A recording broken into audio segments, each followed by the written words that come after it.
देखिए, डिटर्मिनेशन दो लोगों से सीखो। एक तो एकनाथ शिंदे जी, जिन्होंने सोच लिया कि ये करना है तो करके दिखाया, और दूसरे राहुल गांधी जी, जिन्होंने सोच लिया कि कुछ नहीं करना है तो कुछ ही नहीं किया। हेलो हेलो, नमस्ते जी। देखो, खुद की तारीफ हम ज्यादा नहीं करते, बहुत ज्यादा करते हैं। सरकाज़म कि कुछ नहीं हो सकता, बस बाबा जी का ठुल्लू है। सर थैंक यू, मजा आया ना? एक्शन करें।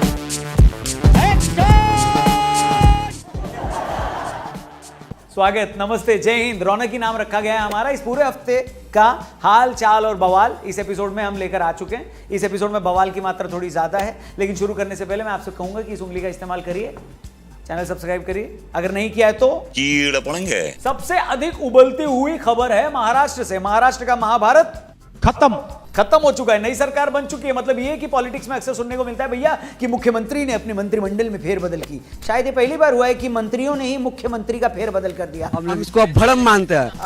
एक मिनट, एक मुख्यमंत्री अचानक से भूतपूर्व मुख्यमंत्री हो गए और एक भूतपूर्व मुख्यमंत्री अचानक से उप मुख्यमंत्री बन गए। मतलब मोटा भाई की क्रोनोलॉजी समझना मुश्किल ही नहीं, नामुमकिन है। क्यों?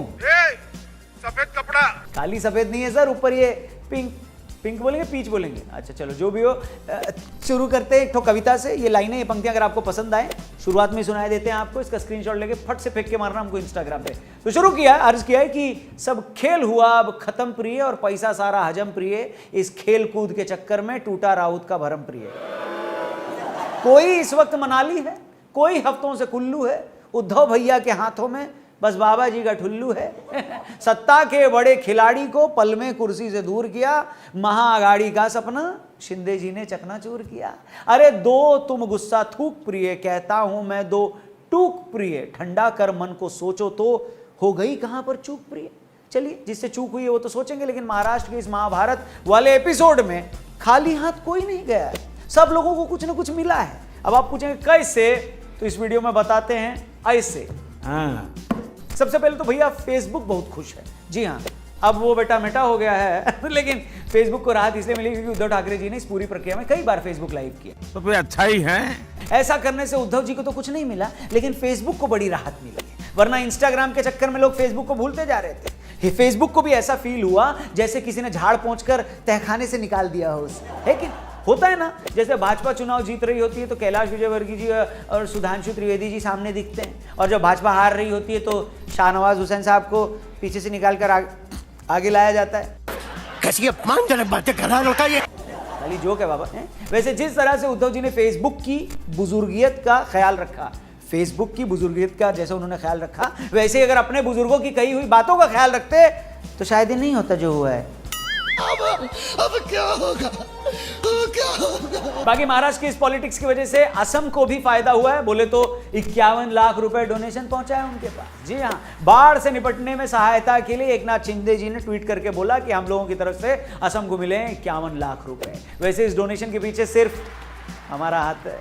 देखो, खुद की तारीफ हम ज्यादा नहीं करते, बहुत ज्यादा करते हैं, लेकिन सही में इसके पीछे हमारा हाथ है। यकीन नहीं होता तो पिछले हफ्ते का हमारा फनतंत्र का एपिसोड देख लेना, जिसमें हमने ही कहा था कि आप सारे एमएलए लोग वहां पर बैठे हुए हो, अगर साथ में मिलकर असम में बाढ़ पीड़ितों की मदद के लिए आगे आओ तो कितना अच्छा होगा। अब ये जितना पैसा पानी की तरह इस पूरे काम में बहा रहे हो ना, उसका 1% भी अगर सियासत की आंखों में पानी होता तो आप सभी एमएलए को असम की बाढ़ में उतर जाना चाहिए था। मुझे नहीं पता था उन लोगों का सारा एपिसोड पूरा देश देख रहा है और हमारा एपिसोड वो लोग देख रहे हैं। इतना जल्दी हमारा बात मान लिया वो लोग ने, लेकिन एक नोबल कॉज के लिए वो लोग आगे आए, इसके लिए आप इधर ताली बजाएं। Thank you very much. Sanjay Raut ji को भी जरूर कुछ मिला है। बोले तो ज्ञान। इस घटना से संजय राउत जी को ज्ञान मिला है कि संजय का असली काम दृष्टि लंबी रखना है। जुबान तो अपनी साइज की अच्छी लगती है, और अगर संजय की दृष्टि लंबी ना हो तो आंखों वाले धृतराष्ट्र भी युद्ध में हार जाते हैं। सरकाज़म, मेरा कलेजा ठंडा हो गया। सरकार भी गई, पार्टी भी खतरे में, ऐसा एक्सपर्ट्स बोल रहे हैं। मतलब जो शिवसेना सरकार से बाहर रहकर भी सरकारें चलाती थी, वो सरकार में रहकर भी सरकारें नहीं चला पाई। वक्त बाबू भैया, वक्त बड़ा ही सुनील शेट्टी की मूवी है। अरे कहना क्या चाहते हो? अरे सुनील शेट्टी की मूवी मतलब वक्त बड़ा बलवान है। ये धरती मेरी माँ है सर। बाकी एकनाथ शिंदे जी को भी मिला, क्या मिला ये बोलने की जरूरत है क्या बाबा? अब वो महाराष्ट्र जैसे बड़े और ताकतवर राज्य के मुख्यमंत्री बन गए हैं। हालांकि जितना जोड़ तोड़ का मैथमेटिक्स उन्होंने सबको सिखा दिया है ना, उन्हें भी सावधान रहने की जरूरत है। कहीं उनसे भी बड़ा कोई मैथमेटिशियन आ गया तो उनके लिए भी मुश्किल खड़ी कर सकते हैं। इसलिए बोल रहा हूं सावधान रहिएगा, क्योंकि सावधानी हटी और अरे घटी लिखने का, तुमने क्या लिखा? वैसे ये भी उतना गलत नहीं है। आगे आओ।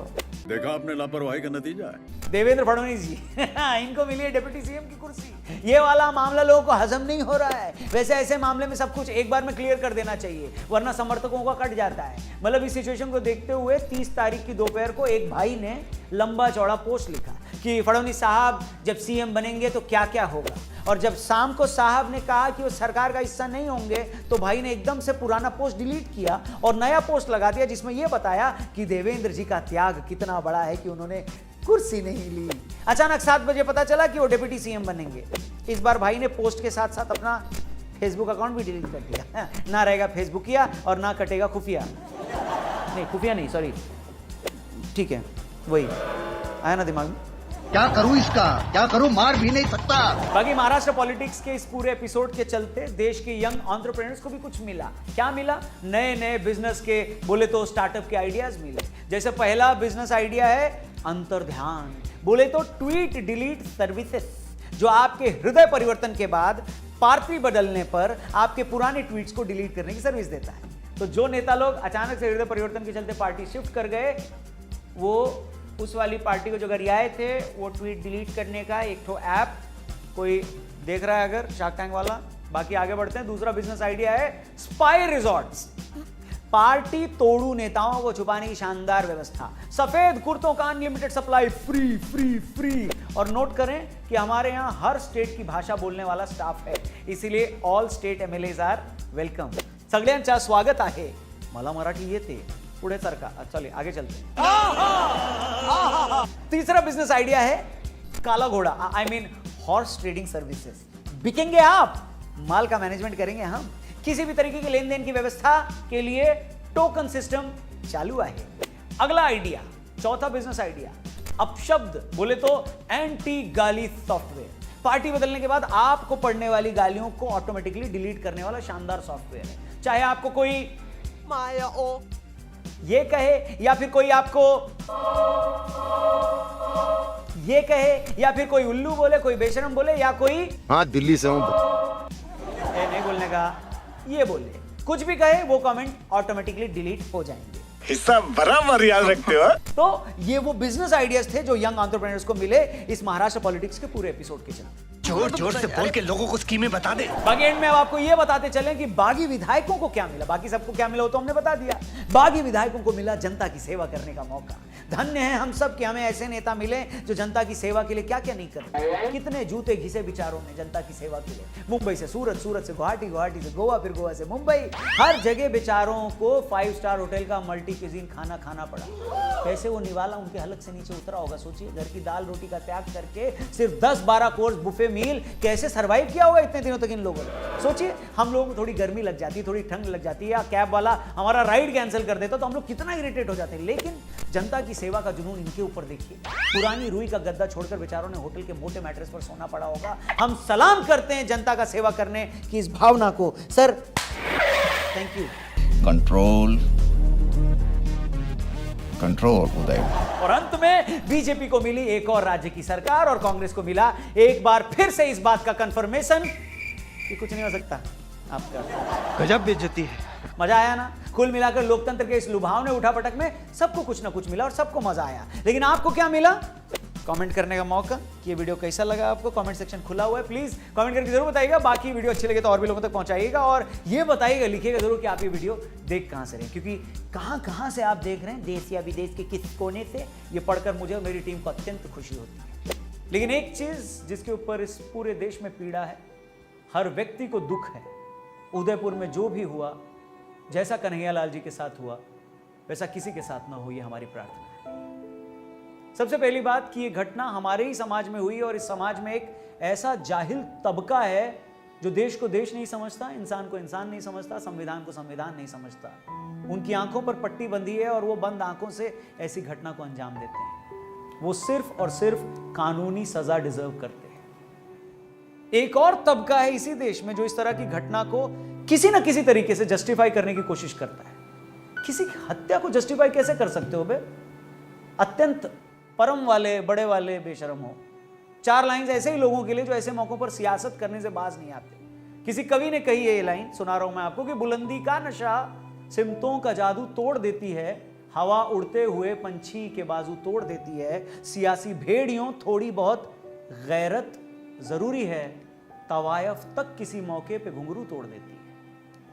थैंक यू कहना चाहूंगा मैं उन हजारों लोगों को, और special thanks to Kapil Mishra ji, जिनका एक इनिशिएटिव जिसमें बहुत सारे लोग साथ आए और कन्हैया लाल जी के लिए, उनके परिवार के लिए 24 घंटे के अंदर 1.25 करोड़ से ज्यादा रुपए जमा हो गए। ये एक उदाहरण है कि लोग अगर साथ आ जाएं तो किसी की मदद के लिए क्या कुछ नहीं अचीव हो सकता। आप सभी लोगों को नमन। पर सबसे जरूरी बात, हमें अधिकार की हर लड़ाई लड़नी है और हर अपराधी को सजा दिलवानी है, लेकिन कानून के रास्ते से।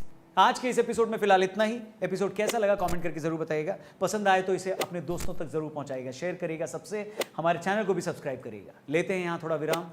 जय श्री राम।